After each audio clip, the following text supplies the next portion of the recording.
Ya estamos en línea. Vale, pero ya nos ven. Ya se está empezando a conectar. ¿Qué tal? ¿Cómo están? Muy buenas tardes a todas, a todos. Bienvenidos a nuestra cátedra magistral. Vamos a dar unos minutos en tanto las personas se van conectando y en tanto nos dan oportunidad de compartir la transmisión en nuestros muros y en otros grupos que tenemos. En tanto en tanto iniciamos, nos gustaría saber de dónde nos visualizan, si es de alguna entidad federativa o si hay personas del extranjero. Nos gustaría saber de dónde nos escriben. Y en unos minutos iniciamos.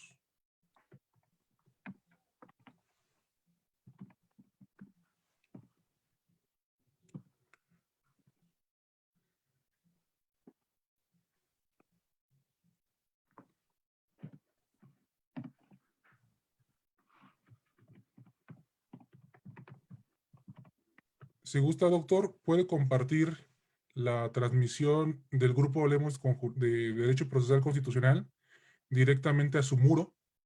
Si tiene su celular a la mano, lo puedo hacer a través del celular. Perfecto. Entonces, entraría, hablemos. De Derecho Procesal Constitucional.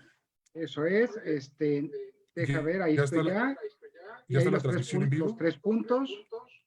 Sí, y le damos compartir y compartir en tu historia.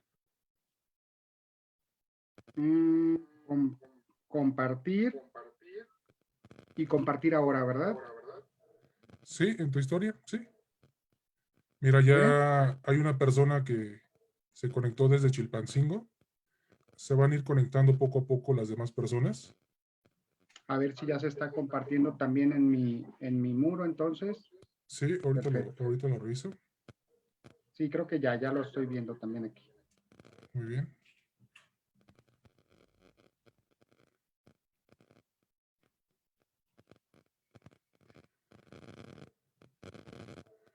Perfecto, doctor. Ya está compartido en su muro. Perfecto. Ya se Muchas están gracias. empezando a conectar las personas. Isela nos nos visualiza desde Chiapas. Edgar Azabay desde Chilpancingo de los Bravo.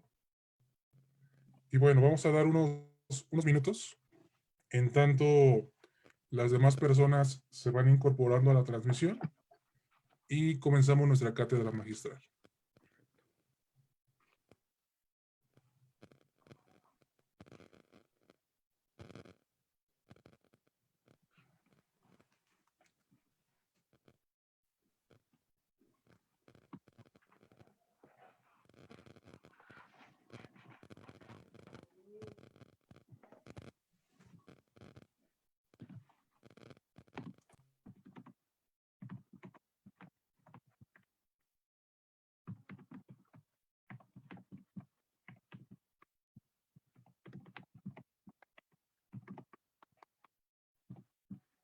Las que están conectadas, si nos pueden apoyar compartiendo la transmisión en sus muros, en las páginas que administren o bien en los grupos donde están unidos, por favor, si nos pueden ayudar a compartir la transmisión. Mira, Ana nos escribe de Querétaro.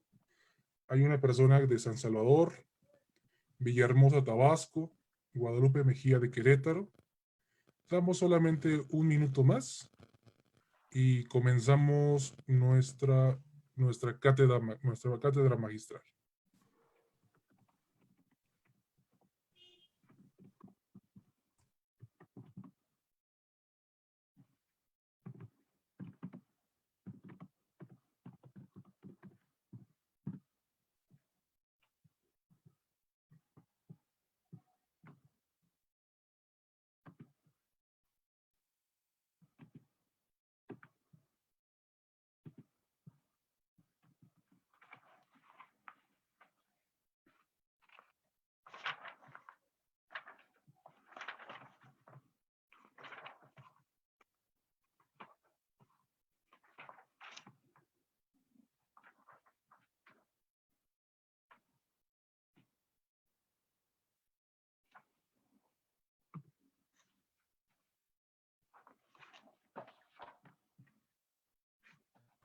Muy bien, doctor. Si gusta, vamos iniciando, doctor.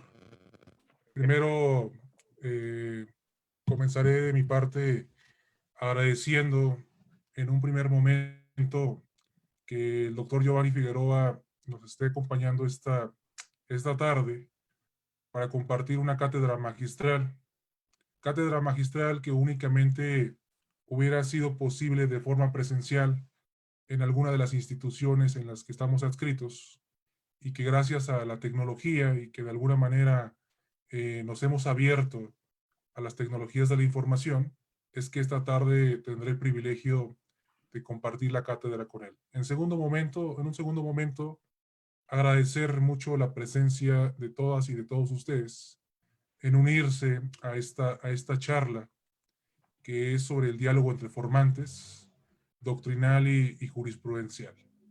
En un tercer agradecimiento, me gustaría agradecer a todas las personas, amigos, ponentes, que han hecho posible el grupo de Hablemos de Derecho Procesal Constitucional.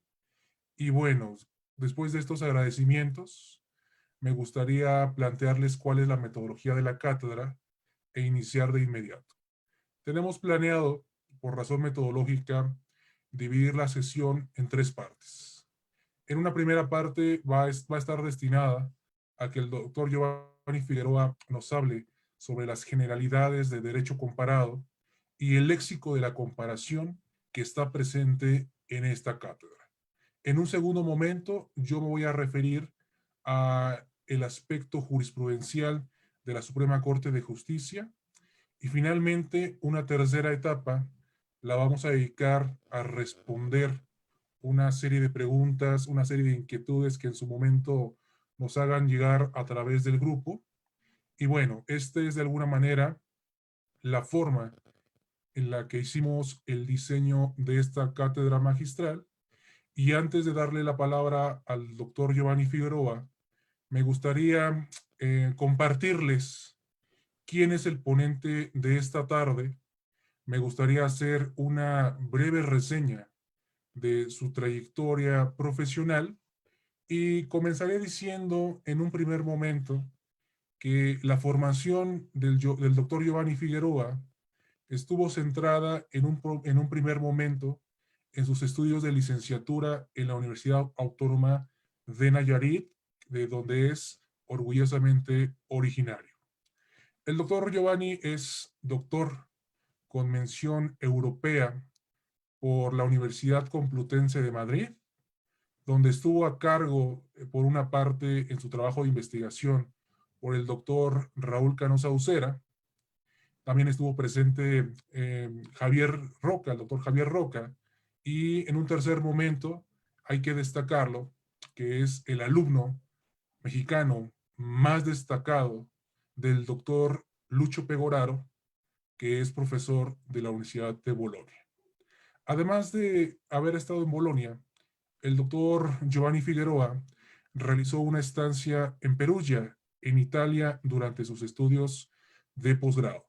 La formación, evidentemente, es una formación orientada hacia el derecho constitucional, hacia el derecho comparado, y esta formación le ha permitido ser uno de los expertos mexicanos más importantes en el análisis y estudio de las sentencias constitucionales. Además, el doctor Giovanni Figueroa ha ocupado diversos cargos en el Poder Judicial de la Federación y en el Poder Judicial del Estado de Nayarit. Actualmente es académico de tiempo completo por la Universidad Iberoamericana Campus Ciudad de México.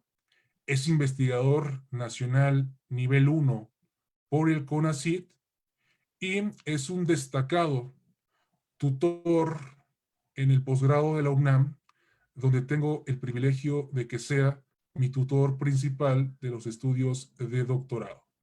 Como lo podrán haber escuchado, la experiencia y la formación del doctor Giovanni nos lleva a que esta charla sea una verdadera cátedra magistral y es por ese motivo que le insertamos ese nombre.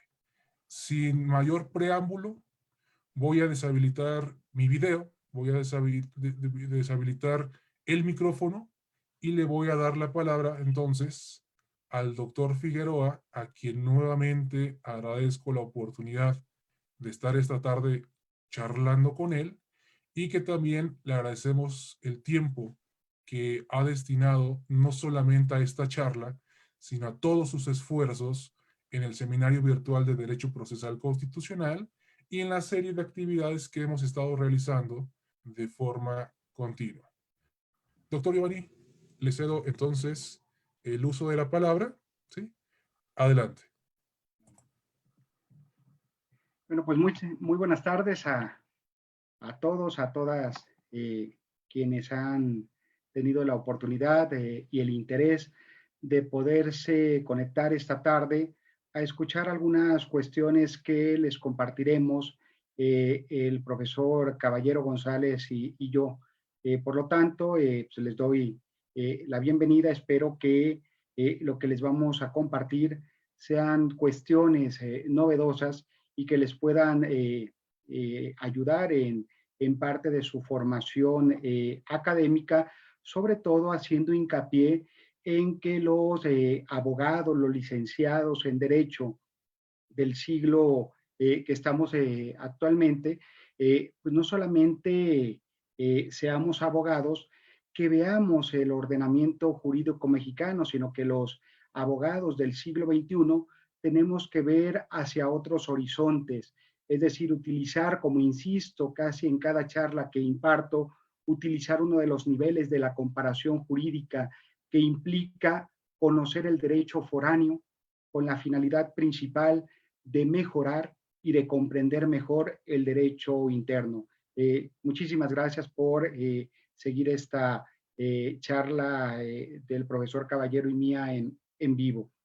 Desde luego, agradecerle al profesor Caballero la gentileza de sus palabras al momento de presentarme. Ya me referiré a él en su oportunidad cuando le toque su turno de compartirnos lo que quiere hablar acerca de formantes, pero en este momento sí me gustaría adelantar que cuando uno dirige una tesis de maestría o de doctorado y tiene como tutor a un alumno tan destacado como el profesor Caballero, es muy fácil dirigir una tesis, sobre todo por el compromiso que tiene en cada una de las áreas del conocimiento y desde hace algún tiempo también de investigación que viene desarrollando. En primer lugar, entonces, ya centrándome ahora sí en el ámbito de estudio de esta plática, quiero aclarar que a qué nos referiremos con el vocablo formantes. Si se fijan ustedes, desde el propio título de esta cátedra, se permite ver el vocablo diálogos entre formantes doctrinal y jurisprudencial. Y entonces la primera interrogante que posiblemente les haya surgido a algunos de ustedes al momento de leer el título de esta cátedra es: ¿a qué se están refiriendo cuando hablamos de formantes? Entonces, desde una lógica analítica, creo que uno tiene que empezar descomponiendo las partes que componen el título del ámbito de estudio. Entonces, desde un criterio muy amplio de derecho comparado, con el término formantes vamos a entender los fenómenos jurídicos que producen derecho. Entre ellos se encuentran siempre la Constitución y las leyes. Por lo regular, la jurisprudencia y algunas veces la doctrina, como por ejemplo sucede en el Islam, aún en nuestros días.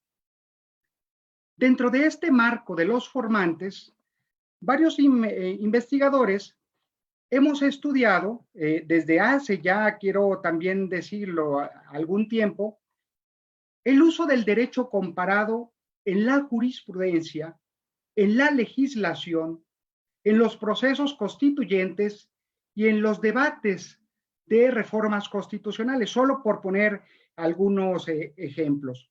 Pero también es importante, creo, señalar que sobre todo la sociología jurídica se ha ocupado de analizar cómo son citados los profesores por otros profesores en las obras académicas que desarrollan.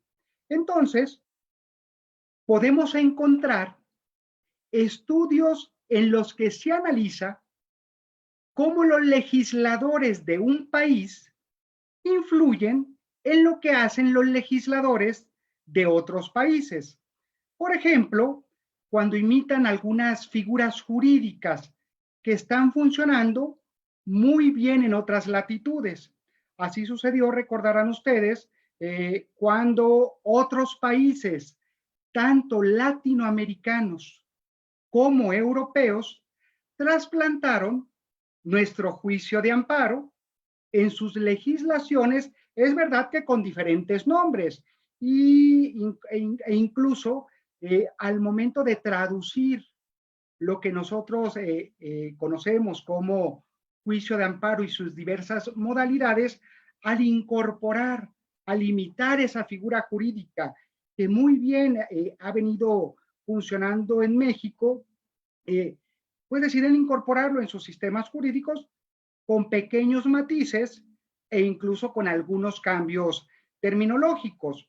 O viene a mi memoria, por ejemplo, cuando el poder reformador de la Constitución mexicana incorpora algunas instituciones. Por ejemplo, recordarán el tema del ombudsman sueco, ¿sí? Que estaba funcionando muy bien en este país y que después se hizo un trasplante en la Constitución mexicana, haciendo pequeñas modificaciones, porque hay que recordar que cuando los legisladores o el poder reformador de la Constitución decide incorporar en nuestro ordenamiento jurídico algunas figuras jurídicas o retomar argumentos de otros tribunales, desde luego tiene que ver la idiosincrasia, cuestiones económicas, cuestiones políticas, cuestiones culturales, ¿sí? Y hacer esas modificaciones para que esa figura funcione muy bien en nuestro país.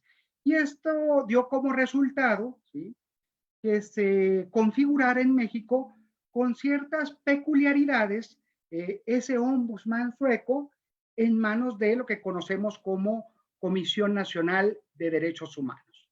Pero también me gustaría resaltar que hay análisis interesantes, como el que nos comentará más adelante el maestro Caballero, en los cuales se estudia cómo la jurisprudencia de algunos países permea, influye en las decisiones de los tribunales de otros países.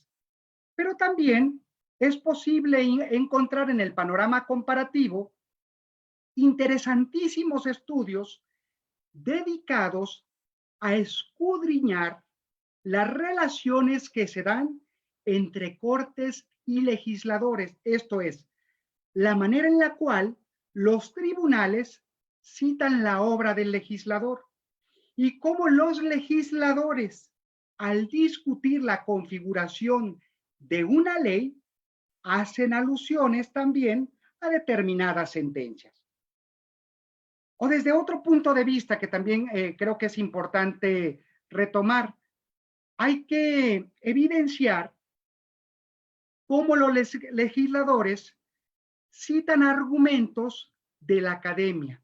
Eso sucedió sin lugar a dudas y de manera muy evidente, por ejemplo, al discutirse una de las más importantes, de las más trascendentales reformas constitucionales de los últimos 50 años.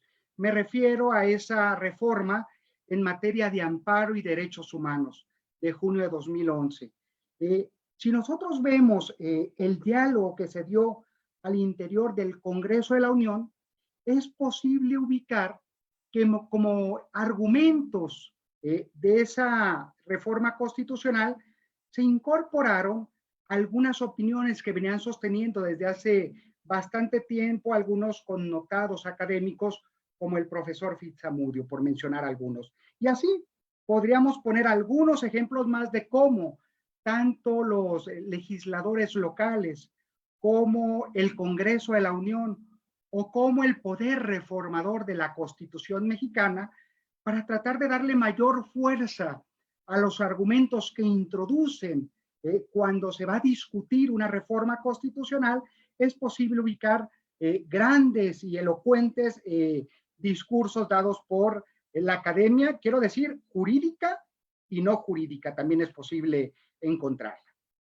Sin embargo, sobre lo que me quiero detener a partir de este momento es en evidenciar cómo los tribunales, sobre todo en la parte considerativa de sus decisiones, hacen referencia a los argumentos dados por la academia jurídica, pero también a argumentos que han dado otras disciplinas del conocimiento, como la lógica, las matemáticas, la historia, la sociología, la antropología, la bioética, por mencionar solamente algunos casos. No podemos negar, ¿sí? Y esto quisiera puntualizarlo, que hoy en día, en la configuración del derecho, la academia nutre a los formantes que llamamos dinámicos, como lo son la legislación y la jurisprudencia. Claro, aunque no de la misma forma que lo hacían en antaño, cuando sí se producía derecho y con autoridad, como en el derecho romano, a través del importantísimo papel que llevaban a cabo los jurisconsultos, por ejemplo. Esto que acabo de compartirles ha determinado el desarrollo de una investigación desde diferentes ámbitos de estudio, es decir, desde un ámbito mundial, un ámbito iberoamericano y un ámbito mexicano. Con relación al ámbito mundial, varias de las cosas que les compartiré enseguida se encuentran en este anuario de Derecho Comparado y Estudios Legislativos.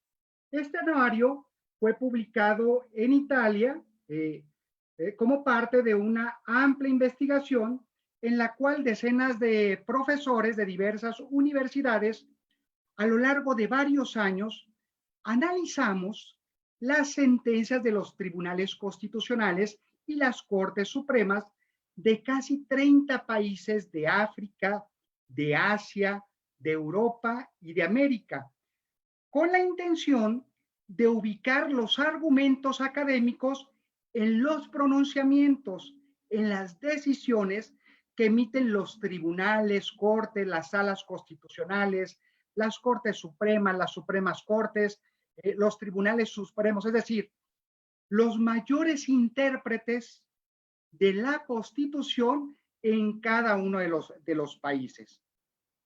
Y desde esta idea o dentro de estas ideas que podemos encontrar en este anuario que les acabo de comentar, ubicamos cosas muy interesantes. Fíjense, hay ordenamientos en los cuales los tribunales normalmente fortalecen sus propios argumentos con referencias a monografías, artículos académicos, ensayos de diversa índole, voces de enciclopedias y glosarios e incluso tesis de doctorado.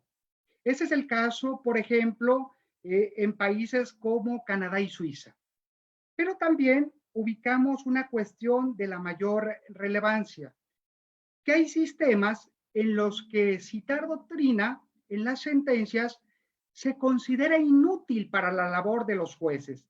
Así sucede, por ejemplo, en Italia, en donde prevalece la ausencia de referencias doctrinales en la jurisprudencia de la Corte Constitucional de ese país.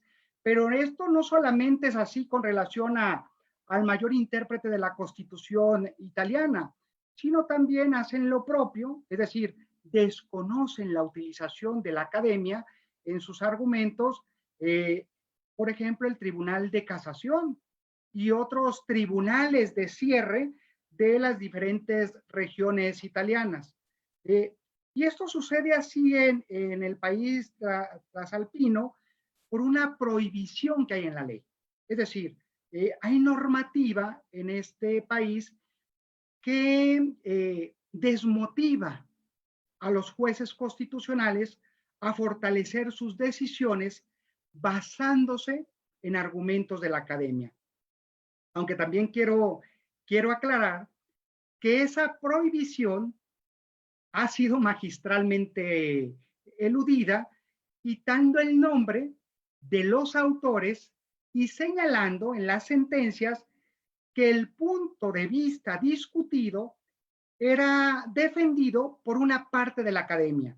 Otra de las expresiones que recuerdo es que en varias sentencias de los tribunales italianos se dice, como ha sostenido la academia más consolidada, o como es un punto pacífico en la academia.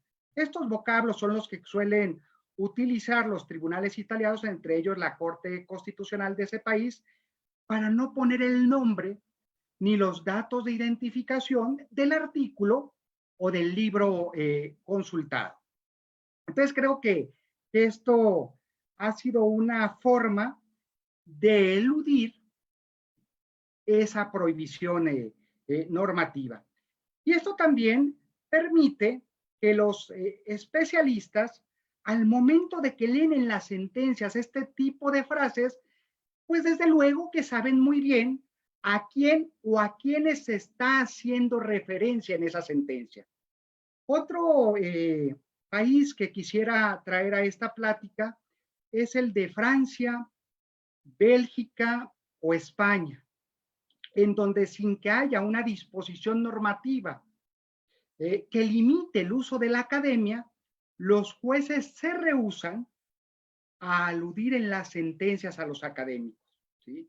Es decir, consideran que ellos solamente tendrán que introducir algunos argumentos dados por la jurisprudencia o los argumentos que son importantes traer a colación en la sentencia otorgados por la Constitución y por la legislación. Fíjense, entonces, si podemos darnos cuenta, hay algunos países dentro de ese análisis general comparativo que se rehúsan totalmente por disposiciones normativas que les prohíben o porque lo hacen de manera espontánea a no citar fuentes académicas. Pero también es cierto que hay algo otros países, como mencionaré más adelante, por ejemplo, países latinoamericanos, en los cuales es muy evidente que los tribunales deciden no encerrarse en sus monólogos, sino dialogar con el formante doctrinal y con el formante jurisprudencial de otros países. Pero también esto es muy recurrente en algunos países de África. Incluso recuerdo cuando hacíamos ese análisis comparativo de los 4 continentes que tomamos como parámetro, y encontramos algunas constituciones africanas, recuerdo el caso, por ejemplo, de Tanzania, en la cual no solamente se permitía el uso de argumentos académicos en las sentencias de los tribunales, sino que además se motivaba que esto fuese así.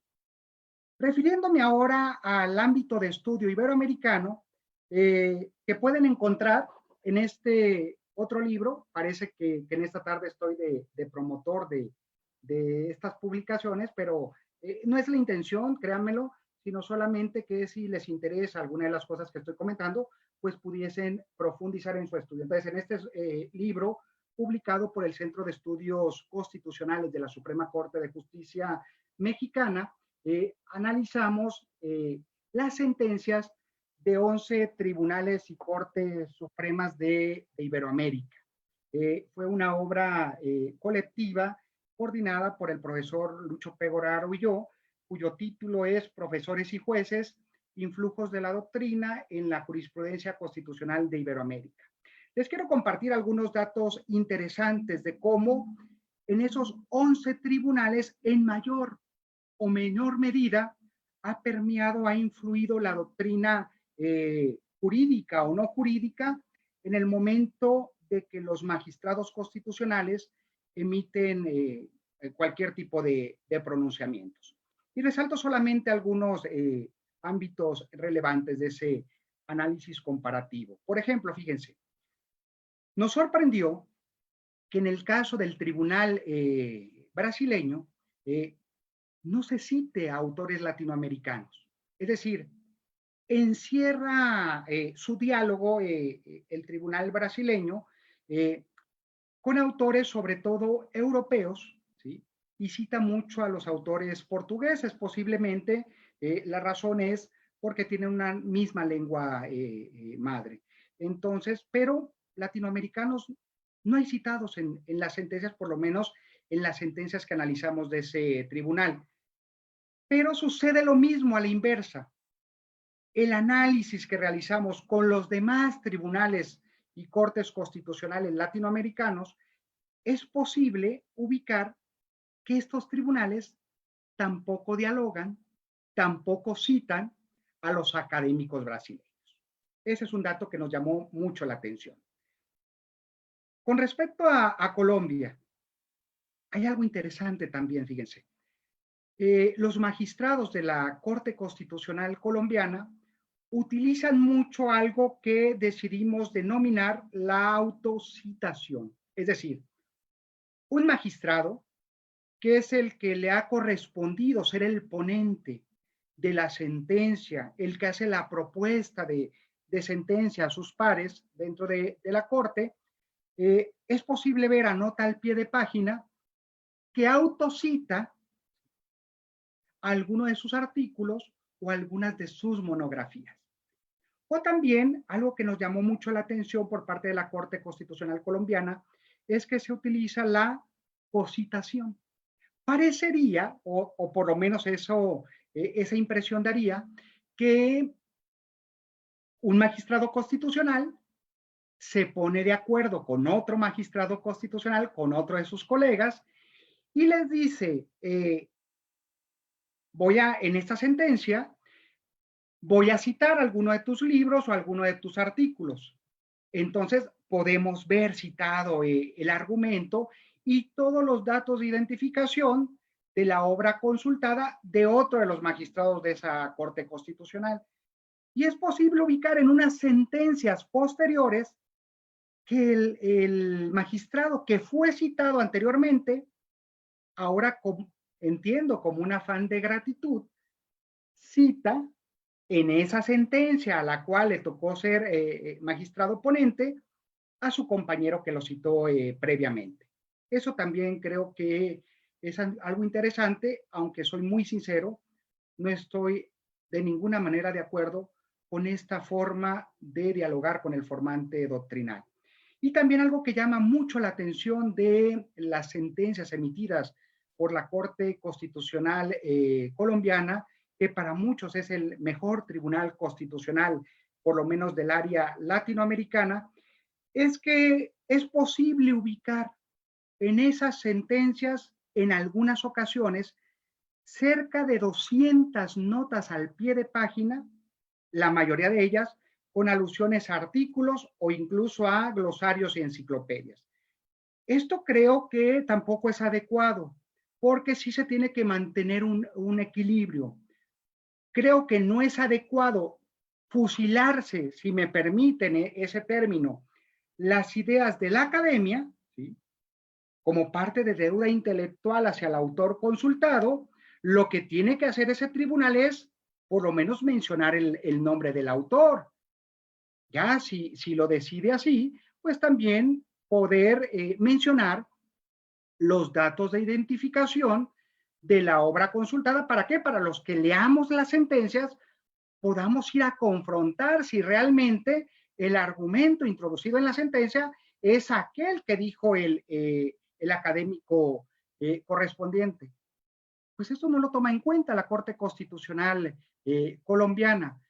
Y cuando uno lee algunas de las sentencias de ese órgano, pareciera que más que una sentencia, uno está leyendo un artículo académico. Creo que esto no es adecuado cuando se dialoga con el formante doctrinal. De Argentina, ¿qué nos llama la atención? Que hay un acuerdo entre los magistrados constitucionales que establece que no se pueden citar a autores argentinos que aún vivan. Solamente se pueden citar en las sentencias a académicos que ya hayan muerto. Desde luego, también quiero aclarar que esta regla no aplica para académicos que no sean argentinos. Ahora refiriéndonos al ámbito meramente mexicano, que también les digo que algunas de las cuestiones que voy a mencionar las pueden encontrar con mayor precisión en este otro libro que se llama Influencia de la doctrina en las decisiones de la Suprema Corte de Justicia Mexicana. Análisis de sentencias de amparo en revisión, controversias constitucionales y juicio y acciones de inconstitucionalidad. Es un libro en el cual analizamos más de 12.500 sentencias emitidas por el mayor intérprete de la Constitución mexicana, es decir, la Suprema Corte de Justicia, en esos 3 mecanismos de control constitucional a los cuales ha hecho alusión. Algunos datos interesantes, entre los muchos que podríamos precisar en este momento. Fíjense, del análisis de esas más de 12.500 sentencias, específicamente 12.577 sentencias, encontramos que en el 9% de los pronunciamientos de la Suprema Corte en esos 3 mecanismos de control constitucional se encuentran argumentos académicos. No solamente con relación a académicos mexicanos, sino también a académicos de otros países. Si pudiéramos hacer un análisis comparativo entre el ranking de las universidades que más influyen en las decisiones de la Suprema Corte Mexicana, ¿qué universidad creen que queda en primer lugar? Como no podía ser de otra forma, la Universidad Nacional Autónoma de México. Es la universidad, ¿sí?, a la cual pertenecen los académicos que en mayor medida son citados por la Suprema Corte Mexicana. Y en segundo lugar, ya no aparece una universidad mexicana, sino una universidad española, la Universidad Complutense de Madrid. Esto si vemos en términos generales, porque si ya nos ubicamos en ver los resultados estadísticos que ha arrojado la investigación en cada uno de los mecanismos de control constitucional, los datos cambian, porque hay ocasiones en las cuales en segundo lugar aparece, por ejemplo, la Universidad de Buenos Aires, Argentina. Entonces creo que eso es importante resaltarlo, que la Suprema Corte Mexicana no está cerrada al diálogo con la academia, pero que además tiene una gran apertura, ¿sí?, hacia lo que han escrito en diferentes ramas del conocimiento los académicos de otros países latinoamericanos y europeos. Dentro de esos 3 mecanismos de control constitucional, el mecanismo en el cual se utiliza fuentes académicas es precisamente el juicio de amparo en revisión. Y otro ámbito de estudio que tomamos en consideración en esta amplia investigación fue el determinar quién influye más en las decisiones de la Suprema Corte, las académicas o los académicos. Y quiero decirles que si vemos los resultados, por ejemplo, de juicio de amparo y de acciones de inconstitucionalidad, los datos son muy parejos. Más o menos dentro del 100% de citas doctrinales encontradas, el 9% se refieren a libros escritos o artículos o ensayos escritos por mujeres académicas y el 90-91% se refiere a libros o artículos escritos por varones. Pero el porcentaje cambia cuando uno ubica los resultados del análisis de las sentencias en controversias constitucionales. Porque en controversias constitucionales, ¿qué porcentaje de mujeres creen que se cita? El 0%. 0% de citas que aludan a mujeres académicas que se dediquen, por ejemplo, al análisis de federalismo mexicano, principio de división de poderes, relación que hay entre entidades federativas y la Ciudad de México, o entre la Federación y algunos municipios. Son datos que llamaron mucho nuestra atención. Ya voy concluyendo. Creo importante también resaltar en términos muy generales que al lado del tradicional estilo de las sentencias, hoy hay una mayor apertura de los jueces a la academia, no solo nacional, sino también a la academia de otros países, que se puede atribuir a fenómenos como la globalización del derecho, pero también al hecho de que los jueces cada vez en mayor medida realizan estancias de investigación o estudios en prestigiosas universidades de otros países, de donde regresan con conocimientos legales, jurisprudenciales y académicos de gran importancia para su formación y que influyen en gran medida en el proceso de justificación de las decisiones que toman al resolver cada sentencia, sin perder desde luego de vista que también sus colaboradores, ya sea los secretarios de acuerdo o los secretarios de estudio y cuenta, cada vez más se van a hacer estudios a otros países latinoamericanos y europeos. Hay que tomar en cuenta que esos secretarios, pues en gran medida, determinan el contenido de las sentencias, pero también si el ministro, apoyado precisamente por sus colaboradores, decide ser mudo o estar abierto a argumentos establecidos por la academia. Por tanto, es evidente que el formante académico incide en el formante jurisprudencial.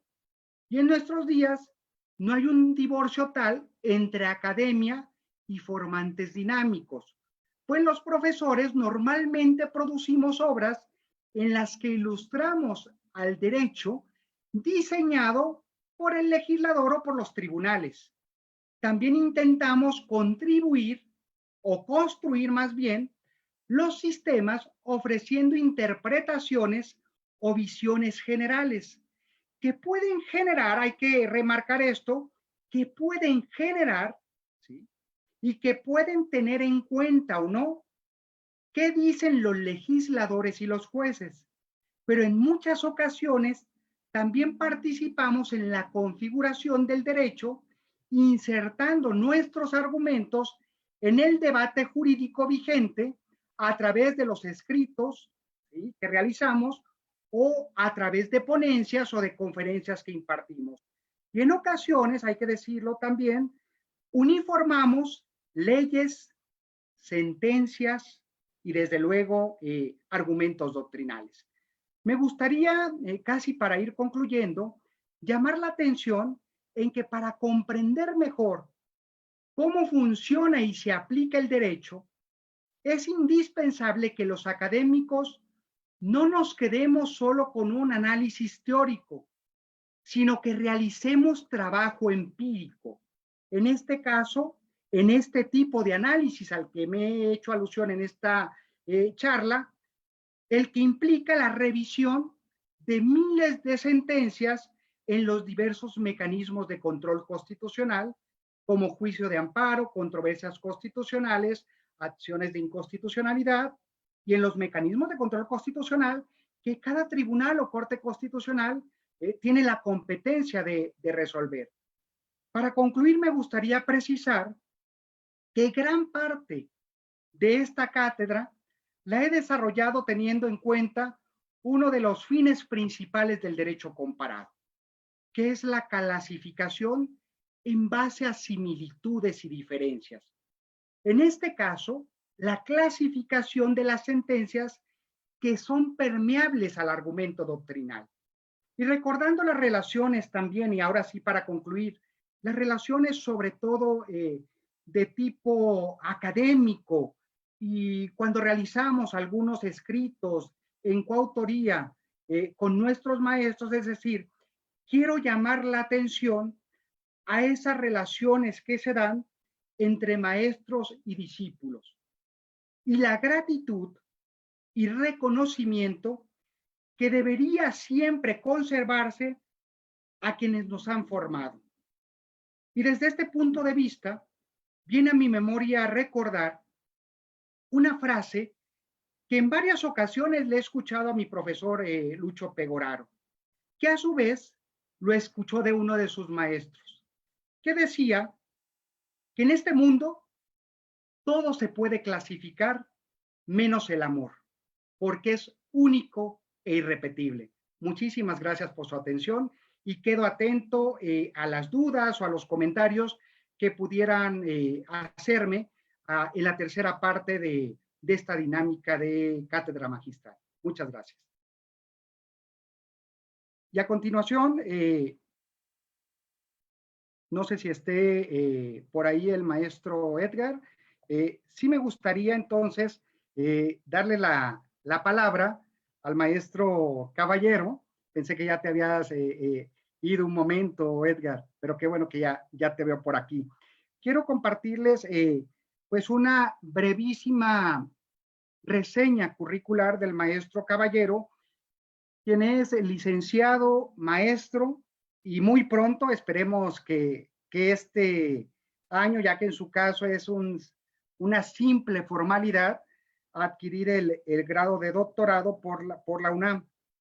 Ha cursado el maestro Caballero algunas especialidades en Colombia, Costa Rica, España e Italia, y ha realizado una estancia de investigación también en Alemania, en uno de sus más importantes institutos.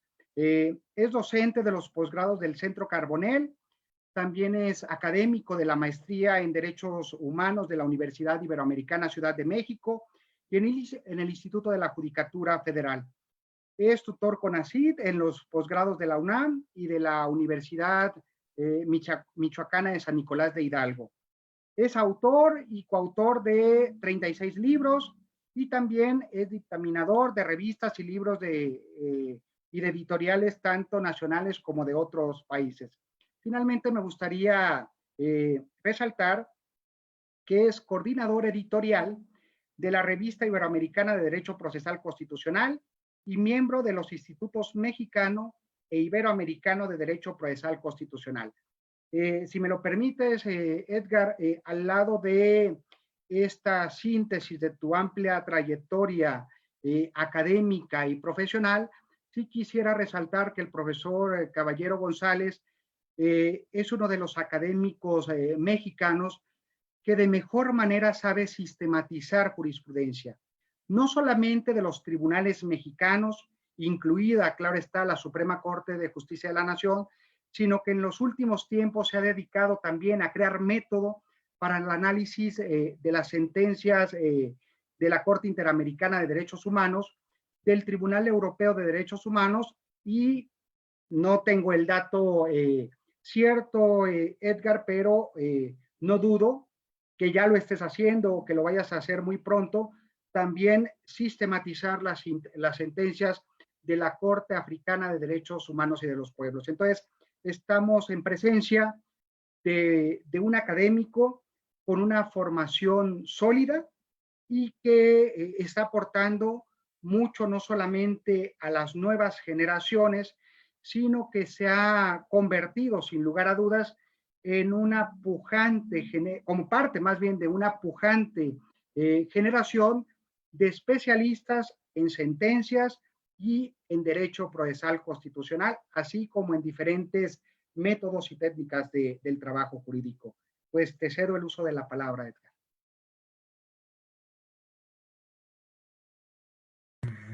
Muchas gracias, doctor Giovanni.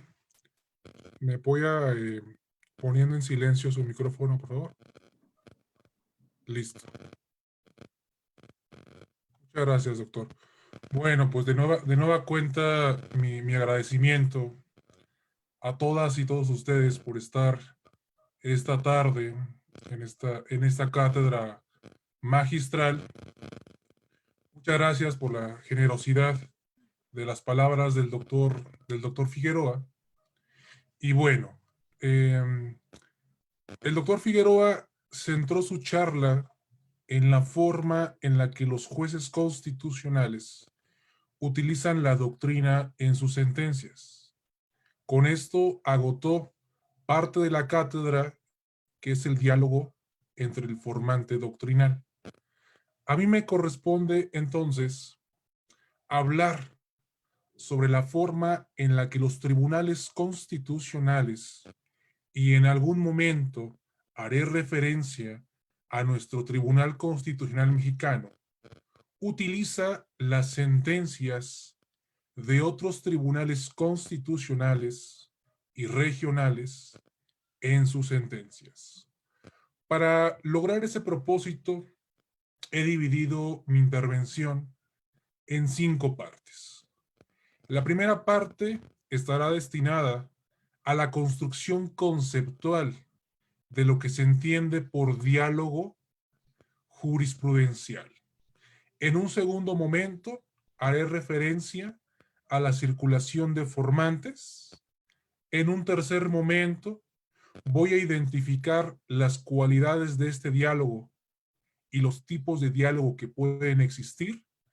En el cuarto apartado, haré referencia al diálogo de los tribunales constitucionales, haciendo énfasis a la Corte Mexicana.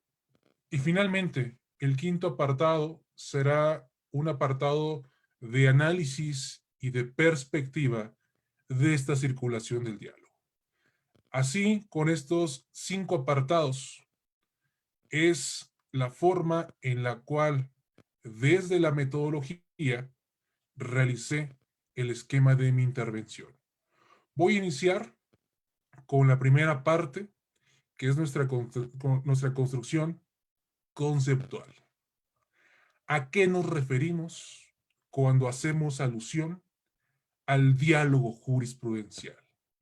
En un primer momento, hay que señalar que desde la ciencia del derecho comparado, estamos ante la presencia del estudio de un formante. Un formante que, de acuerdo a la doctrina constitucional comparada y en general a la doctrina del derecho comparado, encuentra en el italiano Rodolfo Sacco como el creador de esta palabra. Independientemente del autor que ustedes utilicen para derecho comparado, todos coinciden que es el gran autor de la palabra formante. Sea que revisen a los alemanes encabezados por Zimmermann o a los franceses encabezados por René David o a los norteamericanos, todos coinciden que el autor, que el creador de la palabra formantes es Rodolfo Sacco. Los formantes se clasifican en 3: en el formante legal, en el formante jurisprudencial y en el formante doctrinal. El doctor Giovanni desarrolló el tercer tipo de formante y a mí me corresponde entonces desarrollar el segundo formante. Cuando hablamos de diálogo jurisprudencial, estamos haciendo alusión a la forma en la cual los tribunales constitucionales utilizan las sentencias de otros tribunales constitucionales. Esto, desde una perspectiva teórica, se denomina circulación de formantes. Circulación de formantes que ustedes pueden encontrar con una diversa connotación dependiendo la escuela de pensamiento en la que ustedes hagan su búsqueda. La circulación de formantes también puede denominarse trasplantes, cross-fertilization. Hay algunos autores franceses que lo denominan como turismo legal, el legal tourism, y cuando hacemos alusión a la forma en la que se utilizan las sentencias, hacemos alusión a la palabra diálogo jurisprudencial. El diálogo jurisprudencial es una práctica muy común entre los tribunales constitucionales debido a dos razones. En un primer momento, a la evolución del entendimiento del control de la Constitución y en un segundo momento al entendimiento global del derecho. Es decir, los problemas de interpretación que pueden tener en Perú, en Chile, en Nicaragua, en Italia, en Alemania, en España, pueden presentarse en otras jurisdicciones. Esto es, como comparatistas, tenemos muy abiertos nuestros sentidos para entender que otros tribunales constitucionales pueden fallar con argumentos propios o argumentos que circulan sus sentencias.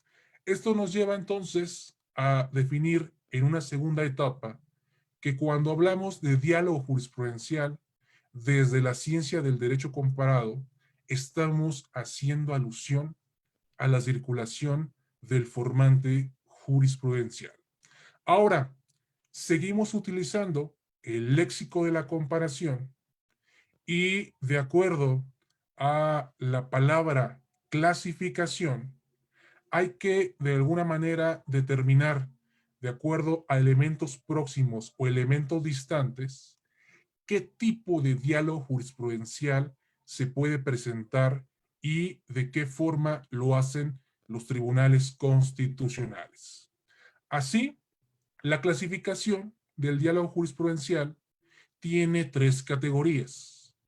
En un primer momento, el diálogo jurisprudencial se puede realizar de forma horizontal. Esto es cuando tribunales de la misma jerarquía utilizan sus precedentes en sus sentencias. Un ejemplo es el diálogo que existe entre los tribunales colegiados de circuito. La segunda categoría del diálogo es un diálogo vertical. Esto es cuando se utiliza un criterio de un tribunal superior o inferior en jerarquía.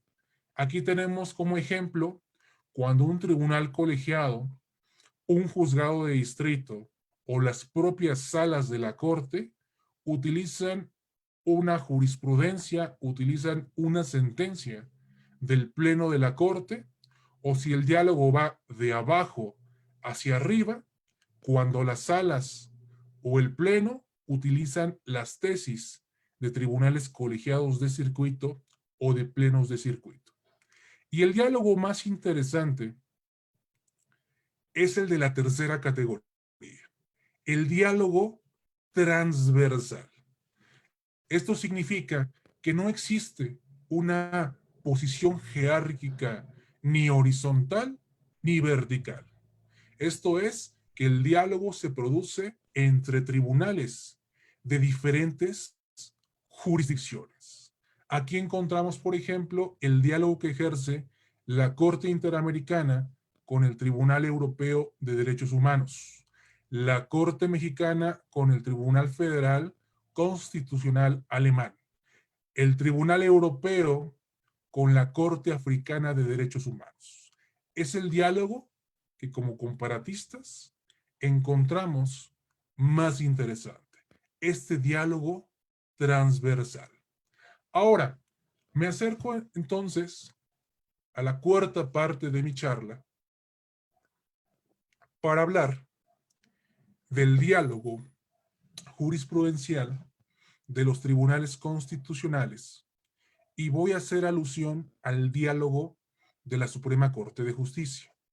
Primero, hay que clasificar de acuerdo al análisis empírico de las sentencias que en México han existido tres momentos diferentes de la Suprema Corte cuando ejerce el diálogo.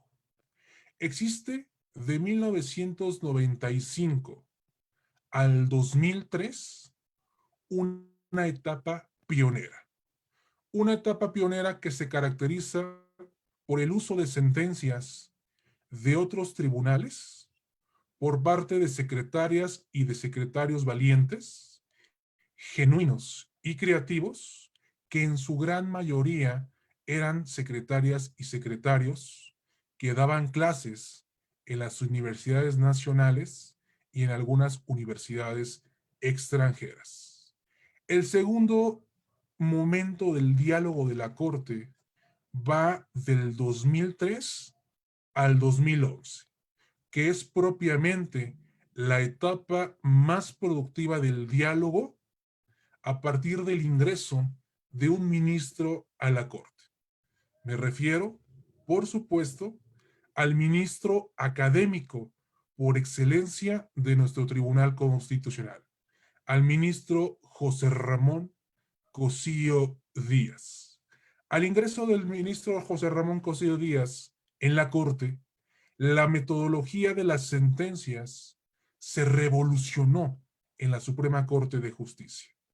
Además de revolucionar la metodología de las sentencias, cada vez más secretarias y secretarios con un perfil académico se empezaron a integrar a la ponencia del ministro Cosío. Esta es la segunda etapa, que es la etapa que le corresponde al ministro Cosío y que evidentemente a partir del 2009 se sumó con el ministro Arturo Saldívar, el Lelo de la Rea. Y tenemos la tercera categoría del diálogo de la Corte, que podemos dividir a su vez en dos.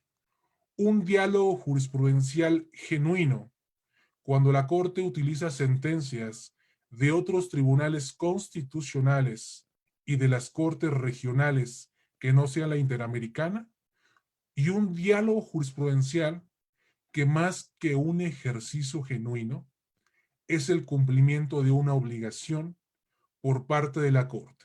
Esto es, el uso de las sentencias de la Corte Interamericana como una obligación estatal derivada del artículo 2 de la Convención Americana sobre Derechos Humanos. Esto es, la tercera etapa en su segunda categoría es el control de convencionalidad. Ahora, la pregunta es, ¿con qué tanta frecuencia la Corte Mexicana hace diálogo jurisprudencial? Y aquí, evidentemente, por razón metodológica, tenemos que hacer muchas consideraciones. En primer lugar, tenemos que tomar en cuenta una muestra general. El doctor Figueroa señaló que en los libros que presentó tuvo un análisis de más de 12,000 sentencias en su muestra general. Por lo que hace a la muestra del diálogo jurisprudencial, es la misma muestra en razón de que tomamos en consideración las sentencias que ha producido el Pleno y las salas. Y tratamos normalmente de hacer estudios omnicomprensivos de todas las sentencias y procesos que conoce la Corte, y cuando observamos que la información se nos desborda por la cantidad, es que vamos haciendo delimitaciones para precisamente abordar de mejor forma que la Corte Mexicana de 1995 al 2011 únicamente utilizó 68 sentencias de la Corte Interamericana. Únicamente 68. De estas 68, otra vez utilizamos a la comparación para hacer una clasificación. Y las clasificamos en razón del uso directo o el uso indirecto de la sentencia.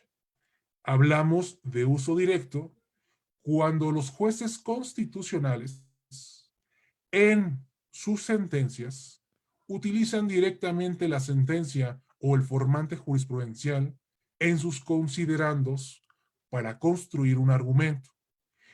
Y hablamos de un diálogo indirecto cuando los jueces constitucionales a pie de página utilizan las sentencias de otros tribunales. Ahora, si nos damos cuenta, los jueces constitucionales, pueden hacer una circulación de formantes o un diálogo con la jurisprudencia, pero también puede existir un diálogo con el formante legal. Esto es el uso de los tratados internacionales en las sentencias de la Corte. Y aquí, una vez que ya les narré qué sucedió en la octava época, tengo que decirles que el diálogo jurisprudencial con la Corte Interamericana de nuestro Tribunal Constitucional se elevó. Se elevó en el sentido de que en más ocasiones utilizan tratados internacionales y que en más ocasiones utilizan sentencias de la Corte Interamericana. Aquí solamente les voy a dar dos datos. El ministro que más utilizó los tratados internacionales hasta el 2018 fue el ministro José Ramón Cosío Díaz. Sin embargo, por lo que respecta a las sentencias de la Corte, quien más utiliza este tipo de sentencias son las secretarias y los secretarios que integran la ponencia del ministro Arturo Saldívar Lelo de la Rea. Esto nos habla de que a partir de 2011 el diálogo se potencializó y esto tiene una razón. Los jueces constitucionales, los ministros y los secretarios y las secretarias han entendido perfectamente la transición del paradigma normativo que produjo la reforma del 2011 y que en el 2011 el Estado mexicano ya había sido condenado en 6 ocasiones por parte de la Corte Interamericana. Esto es de alguna manera el diálogo que se ha tenido con la Corte Interamericana. Sin embargo, el diálogo también existe con otros tribunales constitucionales y el diálogo existe con otros tribunales, ¿sí? Europeos, latinoamericanos, norteamericanos. Y aquí solamente a través de una investigación empírica es que podemos analizar las características de este diálogo. Por ejemplo, la Corte Mexicana utiliza sentencias de la Corte Norteamericana en temas como división de poderes, restricción de derechos e interpretación constitucional. La Corte Mexicana utiliza sentencias de la Sala Colombiana en materia de interés superior de la niñez, igualdad y no discriminación. La Corte Mexicana utiliza sentencias del Tribunal Español en aspectos técnicos del derecho constitucional. Así podríamos hacer que de nuestra muestra de sentencias de la Corte, ir analizando cada una de ellas y determinar con quién dialoga, en qué temas dialoga y lo más importante, cuál ha sido la recepción de ese precedente y cuál fue la importancia que tuvo en recibirlo. Por ejemplo, muchas sentencias de la Sala Colombiana se han convertido en jurisprudencias de la primera sala de la Corte. Ahí tenemos una recepción perfecta del precedente colombiano. Hay muchas sentencias de otros tribunales que han ido delineando una línea jurisprudencial en la Corte Mexicana. Por ejemplo, el efecto corruptor que se trasladó en la sentencia de Florence Cassé, de las sentencias de la Corte Americana, que ya marcaron una verdadera línea jurisprudencial en la doctrina jurisprudencial de nuestra Suprema Corte de Justicia. Ahora, otra de las siguientes preguntas que a mí me surgen es si este diálogo que hace la Corte es un diálogo entre sordos. Esto significa si solamente la Corte Mexicana utiliza sentencias de otros tribunales o de la Corte Interamericana. Y la respuesta es no.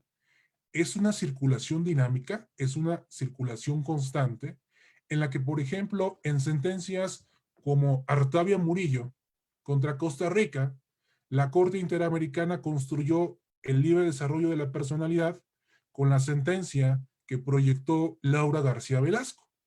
O en temas, por ejemplo, como el fuero militar, ustedes observarán en el caso Radilla que se citan criterios de tribunales colegiados mexicanos que se produjeron en el 2009. Esto es la existencia del diálogo jurisprudencial y del entendimiento global del derecho. Ahora, también existe un diálogo jurisprudencial entre tribunales regionales. Y solamente les voy a dar un dato. La Corte Interamericana ha utilizado 54 sentencias de condena en, ¿sí?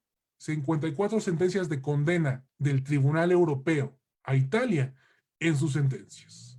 Esto significa que la Corte Interamericana también dialoga en gran medida con el Tribunal Europeo. Ahora, nuestro objeto de estudio hasta este momento han sido las sentencias, pero el diálogo jurisprudencial también se puede provocar en los votos de los jueces constitucionales. Es otro objeto de estudio, tiene la misma metodología y únicamente les voy a dar un dato. El ministro que más utilizó sentencias de otros tribunales en sus votos de la novena época fue el ministro Juan Silva Mesa. El ministro que en la actualidad está utilizando en sus votos más sentencias de otros tribunales constitucionales es el ministro Saldívar Lelo de la Rea. Los jueces interamericanos que más utilizan sentencias de otros tribunales en sus sentencias son, en primer lugar, Antonio Cansado y en segundo lugar, Eduardo Ferrer MacGregor. Esto nos lleva a observar que la circulación de formantes existe, que la circulación de formantes abona en la tutela judicial efectiva y sobre todo de que nuestros tribunales constitucionales están abiertos hacia otras jurisdicciones. Me gustaría cerrar la quinta parte de mi ponencia reflexionando cuáles son los retos y las perspectivas de este diálogo jurisprudencial. Observo que en mayor medida, uno, la Corte Mexicana está incorporando las sentencias de la Corte Interamericana ya no solamente en las ejecutorias, ya las está comenzando a insertar en las tesis aisladas y en las tesis de jurisprudencia. Esto desde el derecho comparado significa que la recepción de los precedentes está siendo eficaz. Y también hay que pensar hacia el futuro. Mientras mejores sentencias tengamos con diálogo jurisprudencial adecuándose a los estándares interamericanos, en mayor medida vamos a hacer que los jueces tutelen los derechos humanos de conformidad con la Constitución y ahora de conformidad con los tratados y con su interpretación. Así tenemos, por ejemplo, que de 1917 al 2020, al viernes pasado, ¿sí? La Suprema Corte de Justicia, en sus tesis de criterios aislados o de jurisprudencia, tiene 223 criterios donde hacen alusión directa a la recepción de la Convención Americana. Y tenemos también que existe, ¿sí?, un número menor de criterios donde se hace alusión a sentencias de la Corte Interamericana.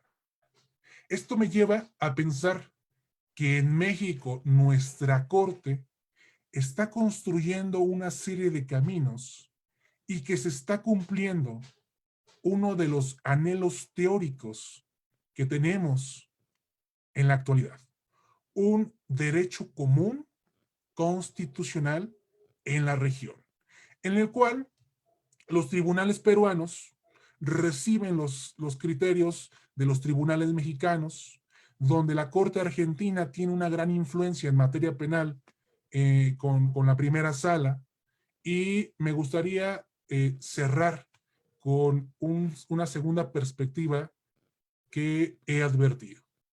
Creo que los jueces constitucionales deben tener mayor humildad intelectual para citar las sentencias de otros tribunales, porque me he encontrado cuando estamos haciendo la investigación empírica, cuando hacemos el diseño metodológico, que esta es una de las circunstancias que en muchas ocasiones no nos permite analizar adecuadamente el fenómeno. Esto es, que un ministro de la Corte utilice otra sentencia de un tribunal regional o constitucional y no lo cite, y que este argumento lo retome como propio, que finalmente se convierte en un criterio obligatorio cuando tiene la votación requerida desde la norma, y solamente les pediría a los jueces mayor humildad intelectual. Humildad intelectual que también tienen que tener los postulantes. Esto me lleva a la última reflexión. Entonces, ¿los postulantes también pueden hacer diálogo jurisprudencial? Por supuesto. Y será ya la técnica de argumentación y la técnica de interpretación la que le permita en sus escritos hacer referencia a otras latitudes y de la forma en la que diferentes jurisdicciones se han pronunciado sobre un tema. Y tenemos un patrón en común.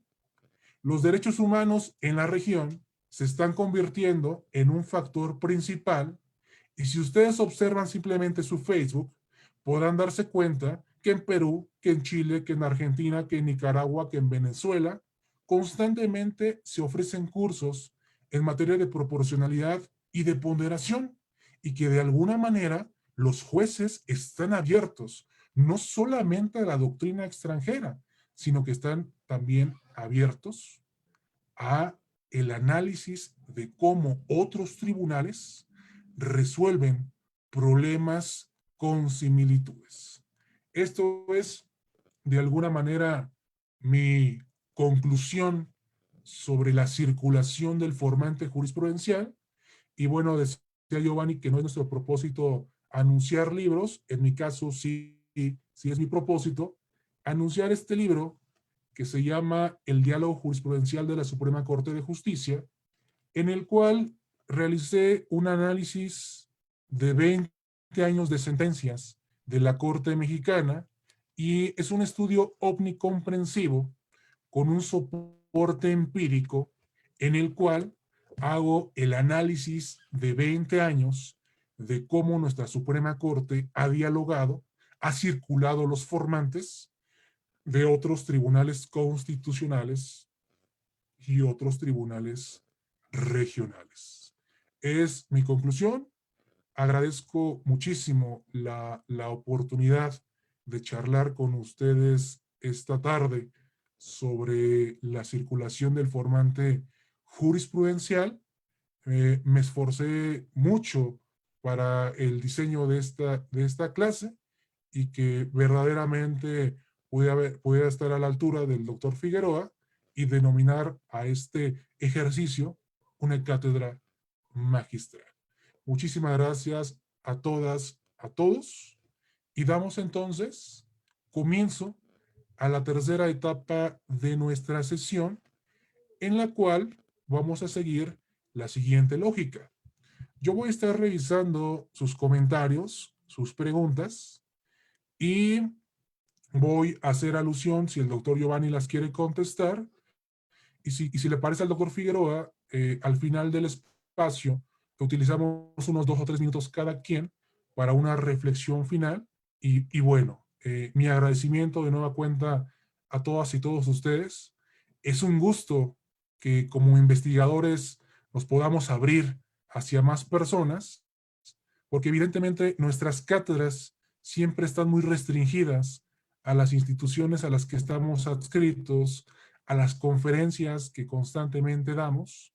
Y bueno, Facebook nos ha permitido que muchas más personas conozcan el trabajo serio que hacemos y sobre todo que estas personas se den cuenta que nuestra labor como investigadores es muy distinta a la labor que hace un docente o que hace un postulante, porque nos dedicamos en cuerpo, vida, alma y corazón, podría decirlo, a la investigación seria y a la ciencia jurídica.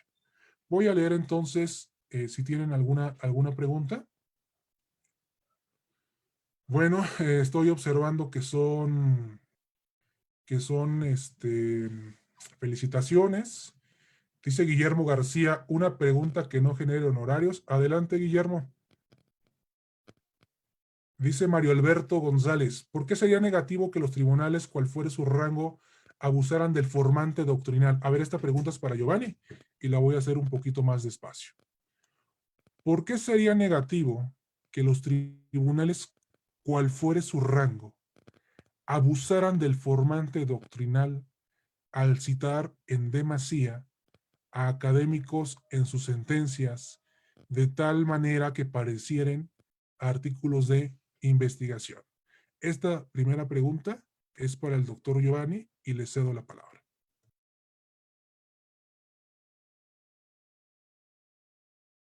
Doctor Giovanni, su micrófono nada más lo puede habilitar.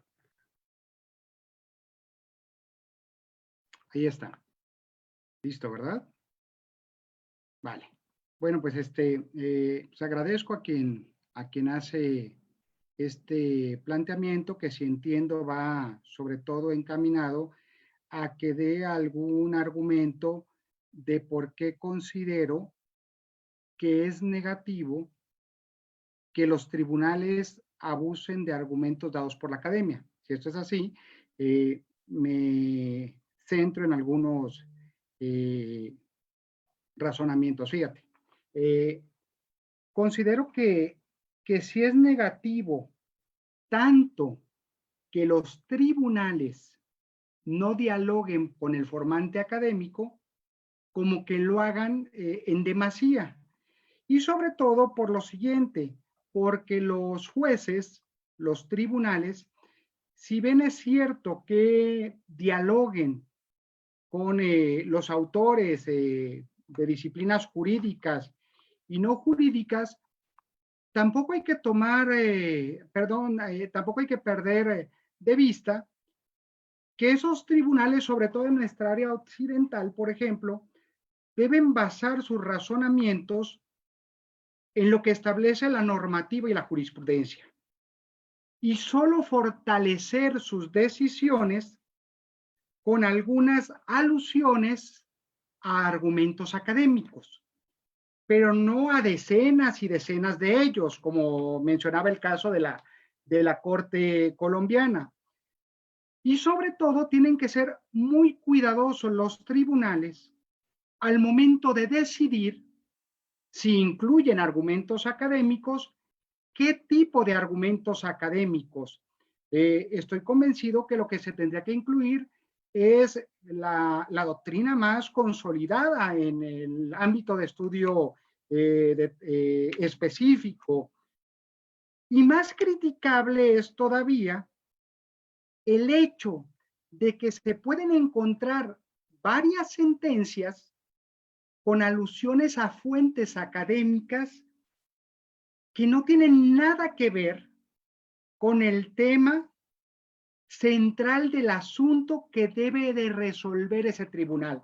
Cuando me encuentro este tipo de cosas, me da la impresión, no sé si ustedes estén de acuerdo o no, pero me da la impresión que cuando los magistrados constitucionales, en nuestro caso los ministros de la Suprema Corte, introducen argumentos de bioética o de agricultura o de derecho civil o constitucional, pero uno trata de relacionar esos argumentos que se ubican con la litis y no encuentra esa correspondencia, entonces lo que pienso es, este ministro o este magistrado constitucional lo que quiso hacernos creer es que tenía conocimiento de un tema, aun cuando no tenga nada que ver, repito, con el asunto resuelto. Y esto creo que será lo criticable. Entonces, claro, sería muy difícil si me preguntaran qué número de citas académicas debe tener cada sentencia. Pues no lo sé, tantas como sean necesarias, tantas como sea oportuno por parte de ese tribunal incluir en la parte considerativa de la sentencia, como lo conocemos en nuestro país, o en los fundamentos jurídicos, como se le llama en otros países, como por parte de lo que hace el Tribunal Constitucional español o el Tribunal Constitucional federal alemán, por ejemplo. Entonces, no lo sé, o sea, es caso por caso. Y repito, la academia más consolidada en relación al ámbito de estudio. Entonces, espero que con esto haya quedado aclarado el punto y que sí deben de ser muy cuidadosos los magistrados constitucionales cuando deciden utilizar argumentos doctrinales y mantener equilibrios. Muy bien. La siguiente pregunta es para mí. Dice, ¿considera usted que un juez de primera instancia tiene la misma preparación que un ministro de la Corte, garantizando un diálogo jurisprudencial? Bueno, lo voy a responder de dos maneras. Primero, las juezas y los jueces que están abiertos al diálogo jurisprudencial, independientemente de la instancia a la que pertenezcan, son juezas y jueces con una formación contemporánea. No son jueces positivistas que únicamente resuelven de acuerdo a sus códigos legales. Y la segunda parte de la respuesta es la siguiente. Sí considero que existe un abismo de formación entre las ministras y los ministros, pero yo consideraría que este abismo no es tanto entre el juez de primera instancia y el ministro de la Corte, sino de sus secretarias y de sus secretarios de estudio y cuenta. Hay que resaltar que hay ponencias con secretarios, por ejemplo, como Ana María Ibarra, como Arturo Bárcena, como el propio Daniel Álvarez Toledo en su momento con el ministro Saldívar, o con secretarios como Jorge Ordóñez o el propio doctor Ferrer MacGregor en la novena época, que son secretarias y secretarios que se distinguen por no tener carrera judicial, así empezando desde foliar los expedientes y coserlos, pero que se distinguen por ser personas con estudios de posgrado en otras latitudes. Y también hay que destacar que las ministras y los ministros que más ejercen el diálogo no son de carrera judicial, son ministras y ministros académicos. Les mencioné dos nombres, Arturo Saldívar, José Ramón Cosío, pero también ya en la décima época está Alfredo Gutiérrez Ortiz Mena, está la propia ministra Olga María Sánchez Cordero de García Villegas. ¿Esto qué significa? Que sí es una labor muy importante de los ministros, pero también es muy importante, ¿sí?, la parte de su acompañamiento con secretarias y con secretarios. Ahora, en la actualidad es muy fácil hacer el diálogo, enterarse de las sentencias. Yo, por ejemplo, mientras el doctor Giovanni estaba platicando, revisé mi Twitter y tengo agregada a la sala colombiana. Y la sala colombiana, casi en vivo, va mencionando cuáles son las sentencias que va resolviendo. Esto significa, las tecnologías de la información también han potencializado el diálogo jurisprudencial.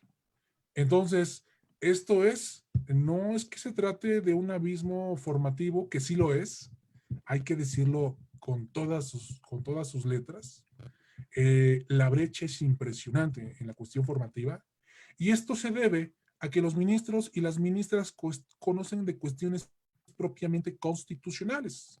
Y un juez de primera instancia, pues conoce asuntos civiles, familiares, mercantiles, que únicamente, ¿sí?, exigen la práctica de un silogismo para resolver un asunto. Esto es de alguna manera la respuesta que tengo. Y creo que una tercera pregunta, y si le parece bien al doctor Figueroa, con esta podríamos cerrar, es una pregunta que está dirigida para los dos. La pregunta dice, ¿quién tiene mayor obligación de hacer diálogo doctrinal o jurisprudencial en los casos? ¿Los abogados postulantes o los jueces? Si gusta el doctor Giovanni, él puede iniciar con su... Vale. Sí, tengo el micrófono. Sí, ¿verdad? Adelante. Vale. Fíjense, sí me referiría a este planteamiento que se hace y algunos más, de manera muy breve, retomado sobre todo algunas de las ideas que ha compartido el profesor Caballero en relación al diálogo que hay entre formante jurisprudencial, yo aplicándolo desde luego al diálogo que hay entre formante doctrinal y formante jurisprudencial. Pero de manera muy breve, respondiendo a este planteamiento que se acaba de hacer, ¿quién tiene más obligación? Ninguno de los dos. No es obligación. Por eso es importante analizar cada figura jurídica o cada ámbito de estudio en el cual nos queramos adentrar desde un amplio criterio de derecho comparado. ¿Se acuerdan que en una parte de mi intervención central mencionaba que, perdón, dejen quitar el celular porque me estoy escuchando con un eco muy fuerte.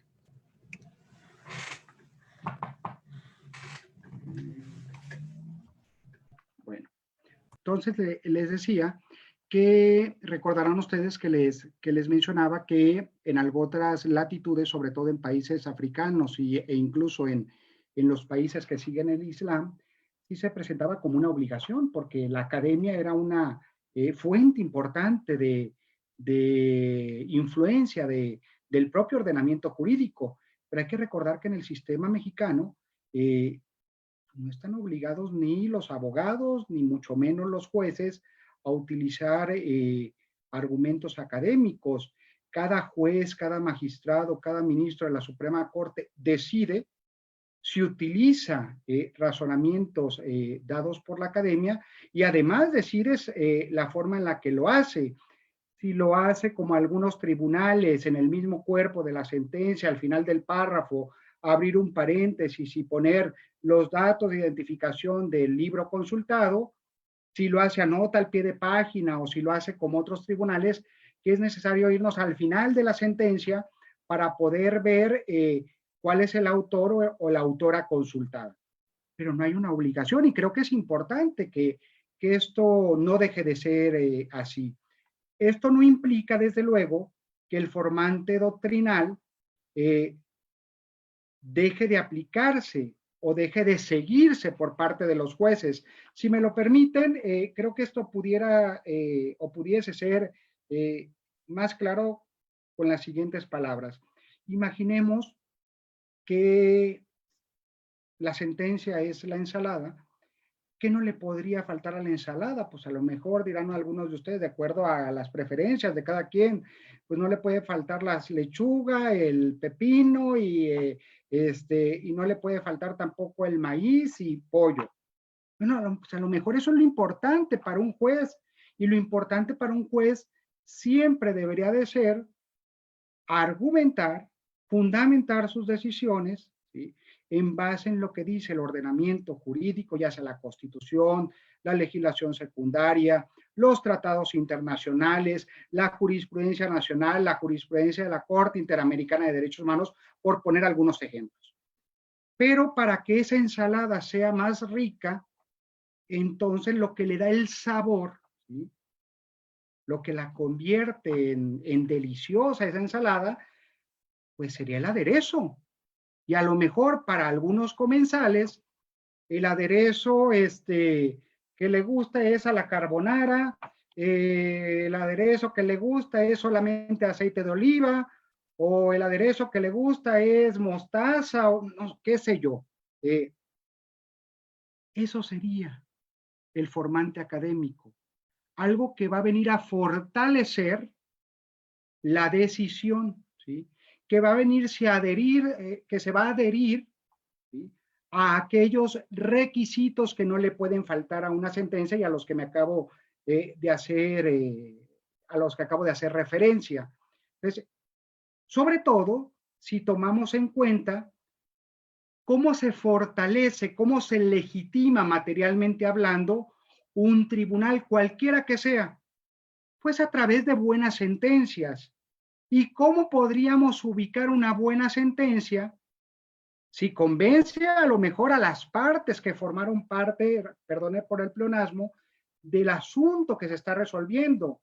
Pero hay que recordar que hay sentencias que escapan del ámbito de las partes y que una gran parte de la sociedad está esperando cómo resuelve el tribunal.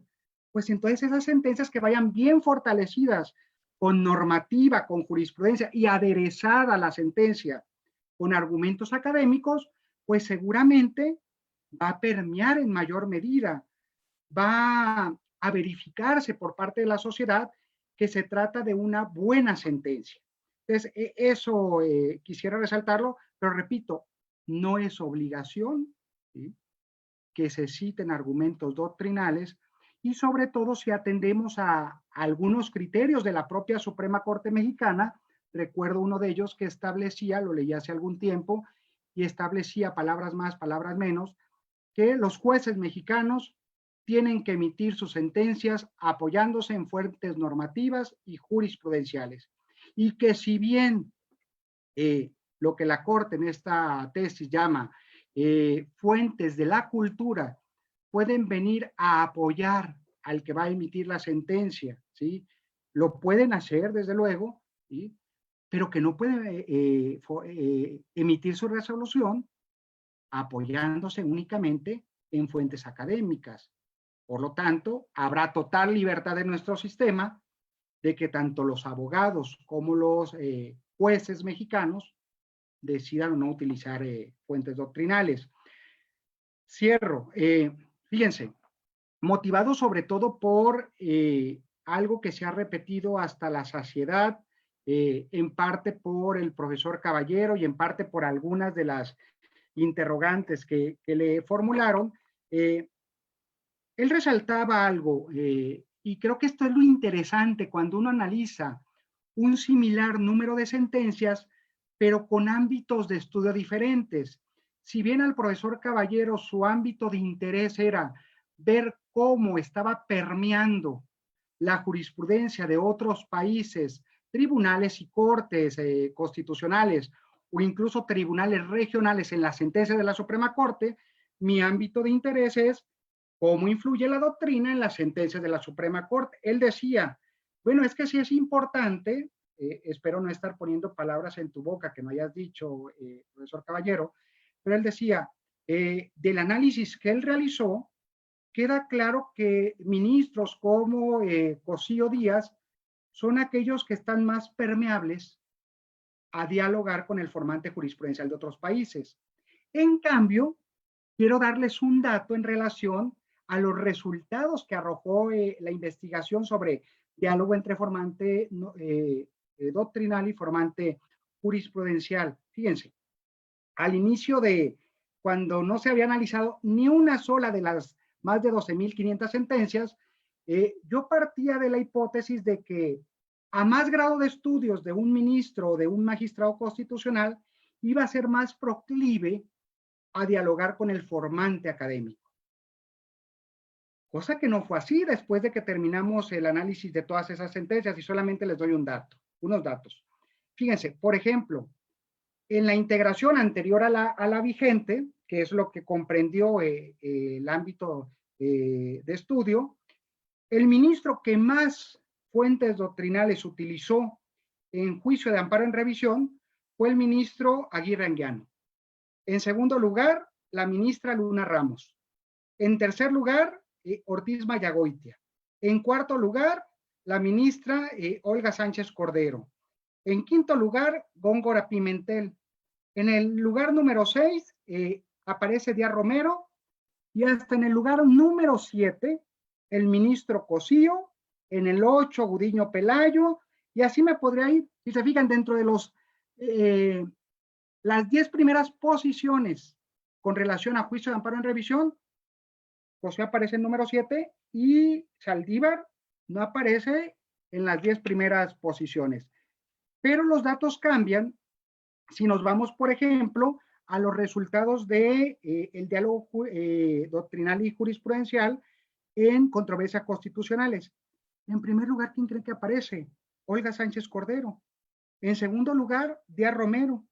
En tercer lugar, Franco González Salas. En cuarto lugar, Aguirre Anguiano. En quinto lugar, Valls Hernández.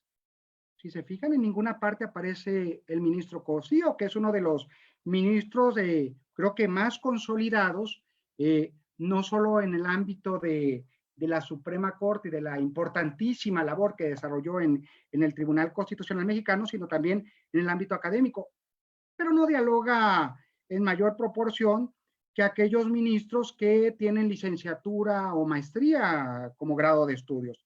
Y vámonos a acciones de inconstitucionalidad. ¿Quién es el ministro que tiene más apertura a meter en sus sentencias argumentos académicos? En primer lugar, otra vez aparece el nombre de Aguirre Anguiano. En segundo lugar, la ministra Olga Sánchez Cordero. En tercer lugar, Luna Ramos. En cuarto lugar, ahí se aparece Cosío Díaz. En cuarto lugar, en las sentencias que analizamos en acciones de inconstitucionalidad. ¿Se dan cuenta entonces cómo muchas veces cuando uno analiza un trabajo empírico de análisis de sentencias constitucionales, ¿sí?, uno no sabe con los resultados que se vaya a encontrar después del análisis de esas cientos y cientos de sentencias?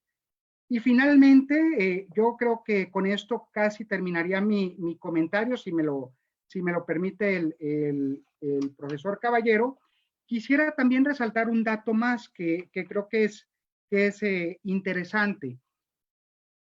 ¿Hacia qué ramas del derecho se tiene más apertura por parte de la Suprema Corte? Si hacemos una síntesis entre las sentencias analizadas en los 3 mecanismos de control constitucional. Los autores más citados por la Suprema Corte son aquellos que son especialistas en derecho constitucional, después en derecho fiscal, en tercer lugar en derecho tributario, en cuarto lugar aquellos libros o artículos que tienen que ver con derechos humanos, con garantías individuales, porque hay que recordar que hay algunos libros que siguen conservando este nombre, o por lo menos cuando cerramos el análisis, en derechos fundamentales, después aparece derecho penal, derecho administrativo, derecho internacional público, derecho civil, teoría del derecho, por mencionar algunas.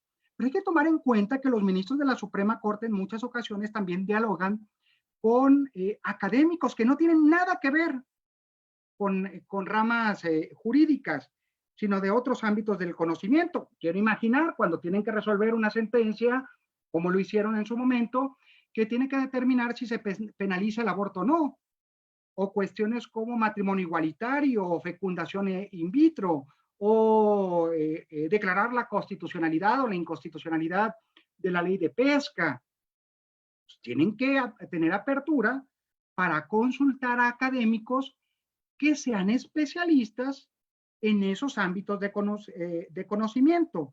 Y entonces, con relación a las materias no jurídicas citadas en las sentencias de la Suprema Corte, solo menciono las más recurrentes, son, en primer lugar, las cuestiones o los libros que tienen que ver con medicina, en segundo lugar, con economía, después con antropología, con sociología, con ciencias de la comunicación, con lógica, con política, con ética, con historia, con farmacología, geografía, estadística, bioderecho y lógica, semántica y, sorpréndanse, también con autores que escriben con relación a matemáticas.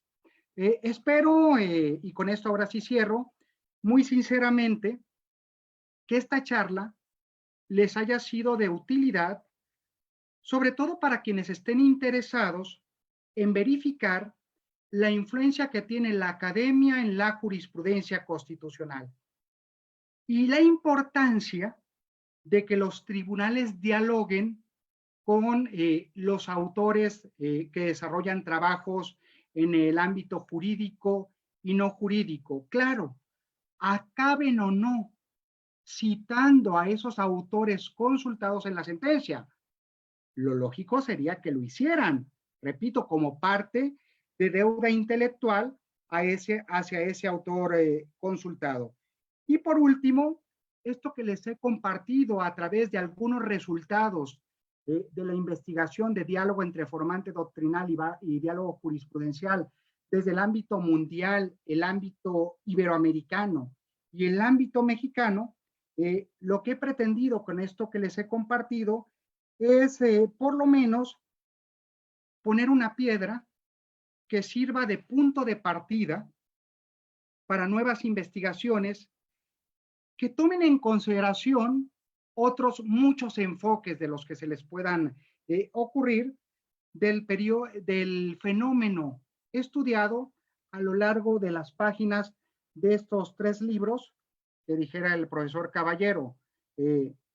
Yo no se los quise recomendar en un afán, y esto lo aclaro, un afán de que lo compren, me sigue dando un poco de pena hacer este tipo de recomendaciones, pero sí recomendarlos que si estos libros, para quienes estén interesados en profundizar su estudio, y repito, abrir nuevas ópticas de estudio en estos interesantísimos temas. Muchísimas gracias.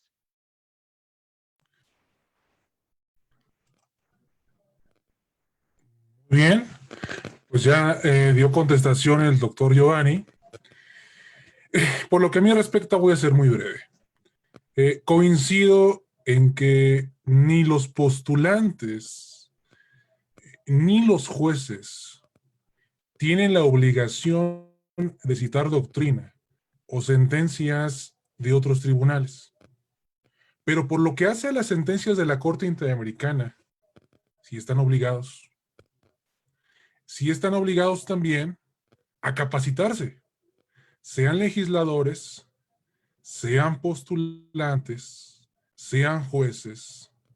La obligación de capacitación es de todas y es de todos. Y también yo creo que estaríamos obligados a entender la dinámica actual del derecho. Estamos obligados a entender el derecho no de una forma tradicional ni nacionalista.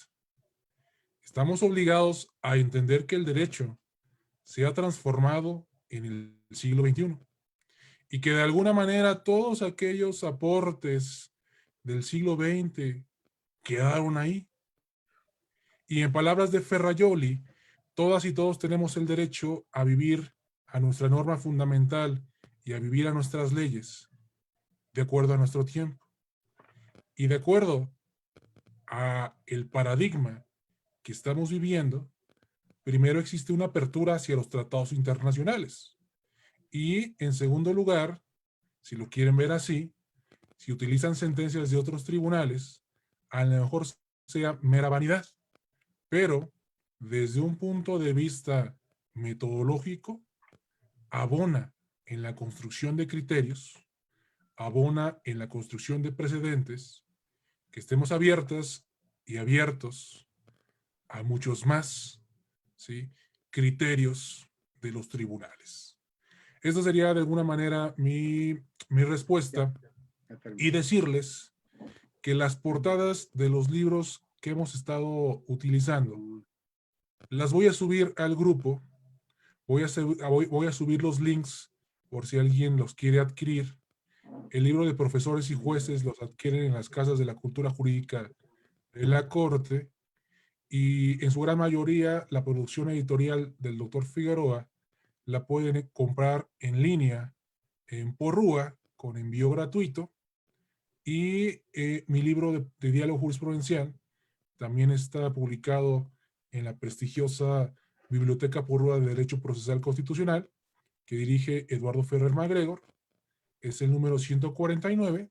Y también voy a subir las portadas y voy a subir pues, las características de estos libros, por si en algún momento esta charla les generó interés y por si esta charla evidentemente pues les abrió el panorama de lo que se conoce como derecho procesal constitucional y sobre todo invitarlas e invitarlos a que se involucren en mayor medida al derecho comparado, entendido como metodología y entendido como ciencia.